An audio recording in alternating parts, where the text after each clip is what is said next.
अस्सलामुअलैकुम रहमतुल्लाहि वबरकातुहू। आज हम एक अहम टॉपिक पर बात करेंगे कि ये बेऔलादी क्यों होती है, बांझपन की क्या वजूहात हैं, कितनी किस्म की होती हैं। तो सबसे पहले मैं ये जिक्र करूँगा, बांझपन दो किस्म की होती है, ज़नाना बांझपन, मर्दाना बांझपन। तो इसमें आज हम पहले आपको बताएंगे कि मर्दाना बांझपन। मर्दाना बांझपन जो है, इसकी भी काफ़ी सारी वजूहात हैं। तो बाज़ औक़ात सिगरेट नोशी की वजह से भी होता है, शराब नोशी की भी वजह से होता है, और काफ़ी सारी वजूहात हैं जिनकी वजह से जो है स्पर्म या टोटल काउंट में बिल्कुल नहीं होते, या टोटल काउंट में कुछ होते हैं तो आगे फिर अलाइव जो हैं उनकी तादाद कम होती है। सबसे पहले मैं आपको नॉर्मल रेंज भी बताता जाऊं कि रिपोर्ट के अंदर हम जो देखते हैं, स्पर्म की टोटल काउंट जो है वो 20 मिलियन से लेकर 300 मिलियन तक नॉर्मल रेंज होती है। तो कम से कम जो है वो 50, 60, 70 मिलियन जो है वो बेहतर होते हैं। उसके आगे हम अलाइव को जिक्र करेंगे। फिर अलाइव यानी ज़िंदा जो हैं वो 50% से अबव होने चाहिए। 50 से नॉर्मल रेंज शुरू हो जाती है, लेकिन प्रेगनेंसी होने के लिए 60 से 70% ज़बरदस्त रिपोर्ट होती है। उसके आगे स्लगिश, कमज़ोर को कहते हैं, उनका हमें कोई फ़ायदा नहीं है, वो नहीं पहुंच पाते अंडे तक। उसके आगे डेड होते हैं। डेड जो है ये मुर्दा हैं। ये मुर्दा जो है ये किसी काम के नहीं है। हमें जो है एक तो टोटल काउंट अच्छी होनी चाहिए, 20 मिलियन से अबव, कम से कम 150 मिलियन तक यानी होने चाहिए।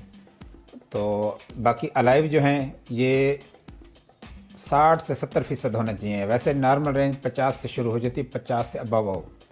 तो इसके लिए जो है ये इसकी वजूहात हैं, स्पर्म मुर्दा और अच्छा, कुछ लोग ऐसे भी हैं जिनकी टोटल काउंट में बिल्कुल ज़ीरो होते हैं, आगे फिर alive nail, sluggish nail, dead, या टोटल काउंट 0.2 में या 0.5 में होते हैं। तो वहाँ फिर उसका इलाज करने के बजाय उसके हम मज़ीद उसको डायग्नोस करते हैं। उसके लिए फिर हम FSH हार्मोन्स का टेस्ट करवाते हैं। बाज़ औक़ात हार्मोन्स जो है वो FSH हार्मोन्स की कमी की वजह से स्पर्म नहीं बन रहे थे। हार्मोन्स जो है ये FSH हार्मोन्स स्पर्म बनाने के लिए ऑर्डर जारी करता है। जब इसकी कमी होती है तो स्पर्म नहीं बन जाते, फिर हम इस हार्मोन्स को एक्टिवेट करते हैं। मर्दाना टेस्टोस्टेरोन हार्मोन्स, इसका भी अहम किरदार है। ये मादा मनव्य को भी पैदा करता है और स्पर्म बनाने में भी मावनत करता है और मर्दानगी पैदा करता है। तो इसकी कमी होती है तो फिर हम इसको इंक्रीज़ करते हैं, इसको एक्टिवेट करते हैं कि मर्दाना हार्मोन्स एक्टिवेट हों।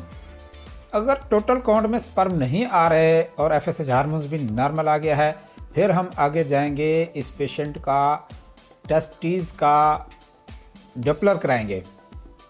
डॉपलर से यानी टेस्टीज़ का अल्ट्रासाउंड कराएंगे। उनमें हमें टेस्टीज़ की गोलियों का साइज़ देखना है।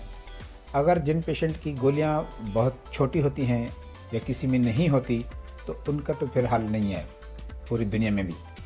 और अगर वेरिकोसल है, जिसमें स्पर्म लेकर सीमन के अंदर जाने वाली नालियां ब्लॉक होती हैं, उनका भी मेडिसिन से हल नहीं होता। उसका हल फिर सर्जरी है। वो हम फिर यूरोलॉजिस्ट के पास ऐसे पेशेंट को भेजते हैं, वो जाके उधर से ऑपरेशन करवाते हैं, उनका रास्ता खुल जाता है। तो अल्हम्दुलिल्लाह ऐसे भी काफ़ी सारे मेरे कुछ 30 मरीज़ों का ऑपरेट के बाद अल्लाह ने उनको फजल फरमाया है, इनकी रिपोर्टें भी नॉर्मल हैं और उनकी औलाद भी हो गई हैं। फिर इस अट्रॉफी होती है, उसमें टेस्टिस सिकुड़ जाते हैं। यानी इसकी काफ़ी सारी वजूहात होती हैं मुख्तलिफ के भी क्यों नहीं हो रही औलाद। इसमें बेऔलादी की सबब असबाब क्या है, ये इन्वेस्टिगेशन। हमारा तरीक़ाकार ये होता है कि पहले इसकी सही डायग्नोस करना, तशख़ीस करना, उसके सही इलाज शुरू करने से पहले उसका हल ढूंढना, फिर फ़ैसला करना कि इसका इलाज होगा या नहीं हो सकता, या इसका इलाज बिल दवा होगा या इसका बजरिया सर्जरी होगा।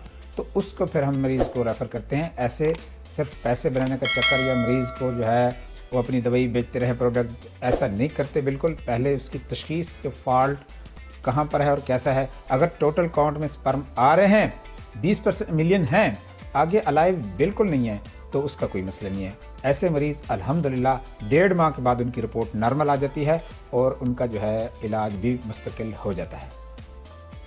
और जिन मरीज़ों के टोटल काउंट में कुछ आ रहे हैं और अलाइव भी 20% हैं, तो उनका अल्हम्दुलिल्लाह सिर्फ 1 माह 4 हफ्ते के दौरान ये मैक्सिमम टाइम है। वैसे अल्हम्दुलिल्लाह किसी के 15 दिन बाद खुशखबरी आ जाती है, किसी की 3 हफ्ते बाद आ जाती है, किसी की 4 हफ्ते बाद आ जाती है, तो उसका 1 मंथ इलाज है। 4 हफ्ते से अल्हम्दुलिल्लाह उसकी स्पर्म वैल्यू जो है वो बराबर नॉर्मल आ जाती है और खुशखबरी आती है। आप अपनी रिपोर्ट्स चेक करवाने और फ्री मशवरा करने और मज़ीद तशख़ीस के लिए डायग्नोस करवाने के लिए हमसे टेस्ट वगैरह लिखवा सकते हैं, रिपोर्टें अपनी चेक करवा सकते हैं, मशवरा कर सकते हैं। इसके लिए हमारा नंबर दिया गया है, उस पर आप रब्ता कर सकते हैं। अल्लाह हाफ़िज़।